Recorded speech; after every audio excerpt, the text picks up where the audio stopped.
Jadi gini Mas, saya memang minta kepada pusat dulu, tolong deh, yang infrastruktur jangan dihentikan. Kalau gitu malah terpuruk ekonomi itu. PR kami juga di tahun 2021 ini ingin mengurai kemacetan di wilayah timur Mas. Di wilayah timur itu nanti ada jalan tembus ya.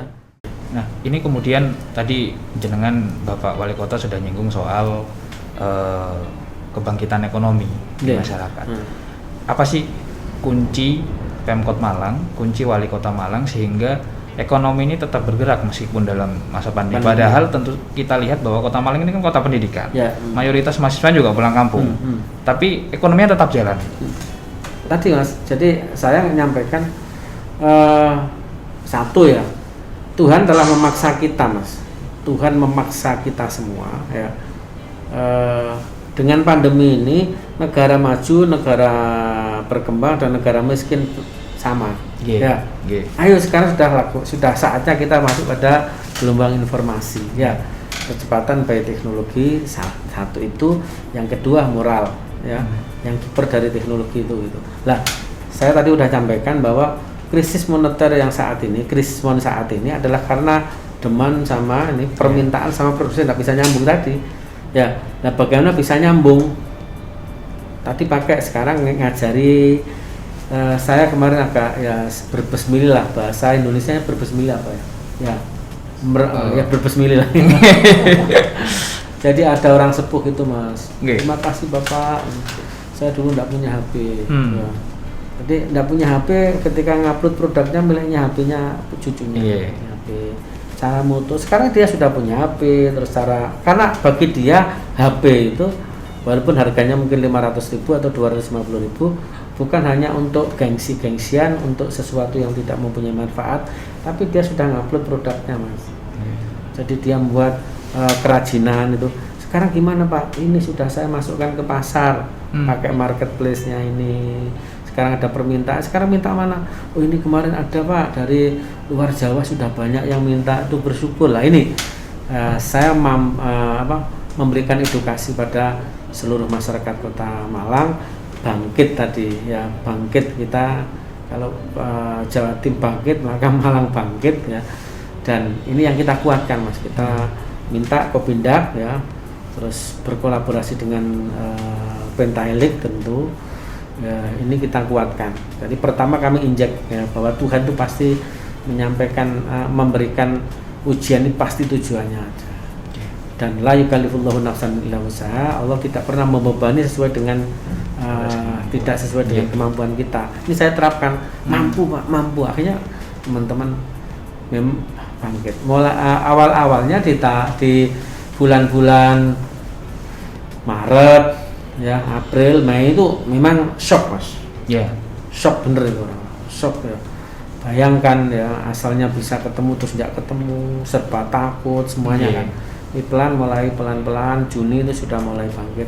Sehingga survei kami tadi, dan kami memberikan apresiasi pada para ibu-ibu ya. Jadi kepesertaan dan kepedulian ibu naik 24% Mas. Ekonomi kita dibantu oleh ibu-ibu. Ekonomi mikro ya, ekonomi kreatif ini yang saat ini lagi alhamdulillah lagi bangkit. Nah, sering saya contohkan ya, karena di awal-awal pandemi itu 2-3 bulan, kalau tidak salah ya mungkin bulan Juli atau udah Agustus kalau saya didatangi oleh salah seorang kolonel ya. Dia punya anak, karena senangnya pakai HP ya, maka orang itu punya pikiran dah, orang ini anak ini bahaya kalau kan tidak sekolahnya juga pakai HP, dia main HP terus. Tadi anak ini punya kecenderungan buat TikTok, maka diambillah tutor TikTok itu. Apa yang terjadi? Maka ini sekarang menjadi pundi-pundi uang. Datang ke kami itu 26 juta per bulan. Terus waktu wawancara dengan kami, membuat TikTok dengan kami itu sudah 72 juta per bulan. Itu baru TikToknya, belum YouTube. Itu saya kasih, itu loh contohnya. Bahwa anak ini dulu tidak pandemi dia malah tidak dapat pundi-pundi. Tapi dengan pandemi dia 1 bulannya sudah dapat 72 per bulan, bayangkan. Itu baru TikToknya, belum YouTube-nya. Nah, ini saya cara membangkitkan semangat. Ya. kalau tidak ada rasa idealisme dan kepercayaan diri, tidak mungkin jalan. Saya tanamkan kepercayaan itu, setelah ada tertanam kita cari ya, solusinya gimana, keterampilan kita kuatkan ya, dia sudah punya keterampilan, kita kuatkan bagaimana pasarnya, dan kita yang ngajari. Dan alhamdulillah Pelantai Pasti ini kita sudah menuai ya hasilnya, pertumbuhan ekonomi kita sudah mulai pelan-pelan. Sampai saya masih ingat di awal-awal itu Pak Ade waktu itu menjadi Bapenda aja pesimis Mas. Jadi penurunan pendapatan itu sampai 60%, dan itu memang skala bukan Pak Ade saja waktu itu, seluruhnya Bapenda se-Jawa Timur itu asumsinya 60%. Okay. Saya sampaikan tidak usah 20% aja lah. Bahkan dulu saya yang namanya pertumbuhan ekonomi saya asumsikan plus 2 sampai 4. Wah, seandainya ya mahasiswa masuk di bulan Juli saya kan gitu. Oh, okay. Nah, ternyata tidak bisa. Sekarang kita terkontraksi -2 ini saya sudah bersyukur. Dan kita terendah lah Jawa Timur. Baik, kita lanjutkan Bapak. Masa pandemi menjelang 107 tahun ini, proses pembangunan infrastruktur di Kota Malang juga tidak berhenti. Salah satunya kemudian keberhasilan menyelesaikan jembatan Kedung Gandang yang selama ini terbengkalai sudah lama, dan ini sangat mengurai kemacetan di wilayah tersebut. Bagaimana sih kemudian Pemkot Malang mengatur itu semua? Jadi gini Mas, saya memang minta kepada pusat dulu, tolong deh, yang infrastruktur jangan dihentikan. Kalau gitu malah terpuruk ekonomi itu, saya kan gitu. Jadi dan alhamdulillah yang punya keberanian itu dari beberapa kota kabupaten tidak ada yang infrastruktur jalan bisa jalan. Kita kemarin ada proyek-proyek tetap jalan ya, Islamic Center ya jalan yang anggarannya lebih dari 50-an, di belakang ya kantor terpadu di belakang itu juga jalan yang anggarannya juga cukup banyak, termasuk jembatan Kedung Gandang. Hanya ini berarti ekonomi kita tetap jalan ya. Selain memang itu adalah kebutuhan masyarakat kita, jembatan Kedung Gandang yang menjadi nanti memperlancar ya transportasi itu saya kira juga menjadi sektor yang sangat-sangat diperlukan, dan bagaimana bisa menguatkan dan menjadi penyangga ekonomi lajunya perekonomian di Kota Malang. Nah, komitmen itu yang kami bangun Mas, sambil yang memang setiap pembangunan ini kan jadi proses-proses dokumentasi kegiatan-kegiatan ini kan masyarakat kan menjadi subjek Mas, diajak ngomong ya. Ya, sehingga harapan tidak ada yang namanya pembangunan yang tidak dikehendaki oleh masyarakat, ini adalah kebutuhan masyarakat, dan termasuk jembatan Kedung Gandang, dan ini kita juga akan menyelesaikan masalah pasar ya. Pasar ini kan LS-nya kita selesaikan, legal standing dan legal opini yang kita beresin ya. Nanti siang saya ketemu dengan pedagang pasar yang ada di pasar besar, yang rencana kan kita akan bangun di tahun 2022 dengan pembiayaan 125 miliar Mas ya. Dan itu pure adalah dananya dari APBD dari rakyat Kota Malang, sehingga tidak usah ada kekhawatiran nanti keluar masuk gratis. Ini uang rakyat. Ya. Yang kedua, tidak akan ada yang namanya penambahan jumlah pedagang, tetap itu, dan existingnya nanti akan dibangun dengan baik. Dan yang ketiga tentu ini akan dibangun yang sesuai dengan kehendak masyarakat yang representatif, dan ini adalah simbol Mas, ikon. Ya. Terus kita akan kuatkan lagi masalah bagaimana Mas, dulu saya tahun 2018 itu titik banjir kita dulu itu ada 36 ya, terus kita kurangi pelan karena kami sifatnya adalah tuntas ya. Jadi sektor ini pelan selesai, sektornya sekarang masih ada 11 lagi titik banjir yang sampai saat ini masih PR kita ya. Tapi insya Allah di tahun 2022 ini sudah mulai pelan-pelan juga sudah mulai terkurangi lagi. Contoh aja seperti di Soekarno Hatta Mas, untuk banjir ya. Jadi program pemerintah, saya mendorong kepada pemerintah provinsi, karena jalan itu jalan provinsi, untuk dilakukan ini, membuat gorong-gorong di bawah tanah. Ya, jadi nanti ada kurang lebih 1 kilometer dari pesawat. Ya, disuat dari ini Mas, kapal. Ya, patung kapal. Itu sampai ke bawah. Nanti berarti kan nanti di Sudimoro itu sudah terkurangi banjir. Soekarno-Hatta ya, terus nanti di Kedawung ya, Tulus Rejo ya, karena uang itu barang itu nanti air itu kiriman dari sana Mas, semuanya, yang sehingga harapannya itu bisa menyelesaikan yang wilayah utara. Wilayah selatan untuk Sumbersari, UM ya, terus sampai Klaseman itu mesti kan banjir. Mulai saya kuliah dulu mesti banjir. Lah itu setelah Indrokilo terbangun ya, maka kan resapannya sana kan tidak ada juga ya. Lah itu nanti akan kita lakukan bagaimana pemfungsian yang namanya jacking. Jacking sekarang udah masuk ke Bani Mas, jadi nanti biar ada kejelasan sehingga proses-prosesnya sudah dilalui, terus kapan nanti kita sambung. Harapan kami 2022 nanti sudah ada penyerahan dari via yang mengerjakan dulu ke kami, sehingga akan kami manfaatkan. Selama ini kan belum dimanfaatkan. Itu nanti akan bisa mengurangi itu Klaseman, terus UM dan seterusnya ya. Insya Allah itu akan terkurangi. PR kami yang saat ini lagi akan kita masih mencari bersama-sama itu di Isnur Rais Mas, di daerah sekitaran utaranya pasar Kasin itu ya. Itu yang nanti PR kita semua, dan mudah-mudahan selain itu masalah banjir saya mohon pada masyarakat untuk ya membantu kami lah hidup tertib ya, bersih. Jadi jangan membuang sampah sembarangan, terutama di selokan-selokan. PR kami juga di tahun 2021 ini ingin mengurai kemacetan di wilayah timur Mas. Di wilayah timur itu nanti ada jalan tembus ya.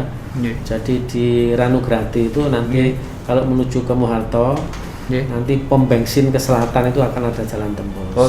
Ya. Sehingga nanti untuk mencari supaya nanti di sini jalan-jalan Puntodewo itu sudah terkurangi kan.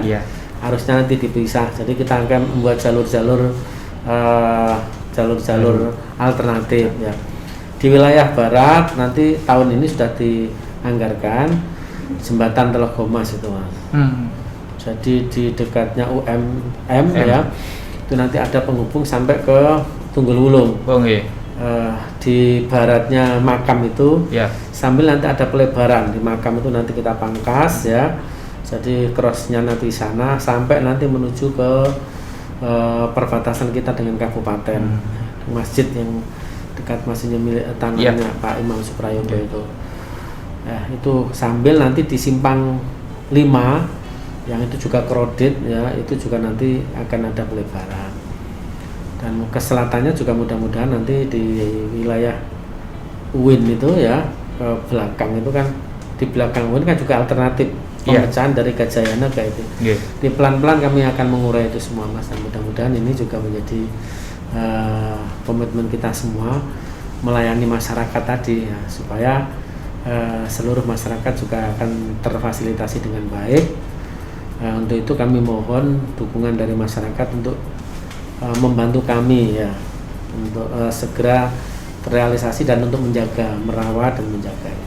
Baik, mungkin terakhir Bapak ada pesan untuk warga Kota Malang, semenit 2 menit biar ini semua bangkit di usia 107 tahun Kota Malang.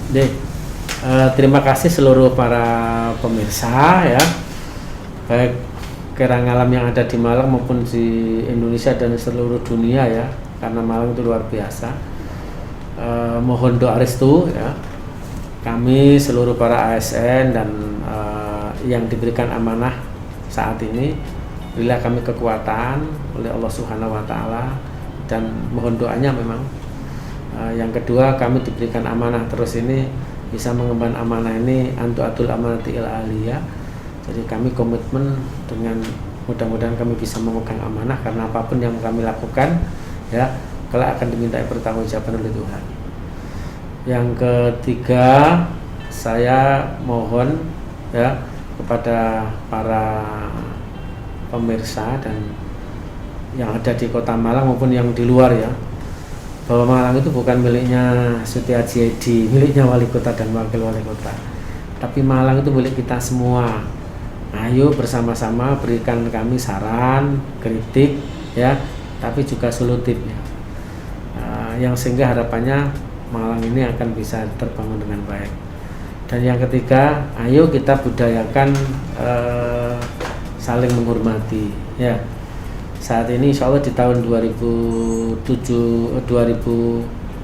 ini, ulang tahun yang ke-107 ini, kami menggandeng semuanya. Jadi saya mengajak seluruh masyarakat, pendidik semua ya, murid semuanya.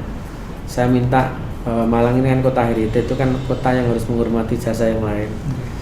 Pak Wali Kota yang terdahulu adalah orang-orang yang hebat di tahun-tahun yang sebelum saya. Kehebatan di sini karena ada kehebatan Abah Anton dulu, karena ada kehebatan Pak Penny, karena ada kehebatan Pak Yit, karena ada kehebatan Pak Samto, karena ada kehebatan Pak Giono, ada kehebatan Wali Kota. Beliau adalah orang-orang hebat. Ayo kita hormati bersama ya, karena kita akan menjadi bijak. Ya, yang saya kuatkan inovasi itu adalah al-muhafadhu alal khotimis sholeh wal ahdu bil jadidil aslah. Bahasanya adalah bagaimana kita bisa melestarikan dan menguatkan ya apa yang dulu ditanamkan oleh orang-orang tua kita, pendahulu-pendahulu kita, orang-orang hebat dahulu sebelum kita, tapi wal ahdu bil jadidil aslah. Jadi kita juga harus mempunyai inisiatif dan inovatif, mengambil sesuatu yang baru yang mempunyai nilai guna bagi masyarakat sekalian kita. Itu yang saya pesankan, pesan pada diri saya dan pesan pada semuanya, bahwa kita menjadi orang hebat karena kita menghormati kehebatan orang lain, bahwa kita sebenarnya tidak akan hebat kalau kita merasa diri kita hebat. Yang orang yang hebat itu adalah orang yang mengakui kehebatan orang lain. Jadilah orang hebat ya, sehingga kita akan menjadi orang yang bijak dan orang yang bangkit. Terima kasih. Matur suwun. Terima kasih sekali Sama-sama. Pak Wali, Pak Sutiaji sudah berkenan hadir di Times Podcast. Terima kasih juga pada Hotel Tugu yang sudah menyediakan tempat luar biasa hari ini, kajian juga yang luar biasa. Terima kasih Times Podcast, Times Indonesia. Sampai jumpa di Times Podcast berikutnya. Terima kasih, selamat siang. Assalamualaikum warahmatullahi wabarakatuh. Waalaikumsalam.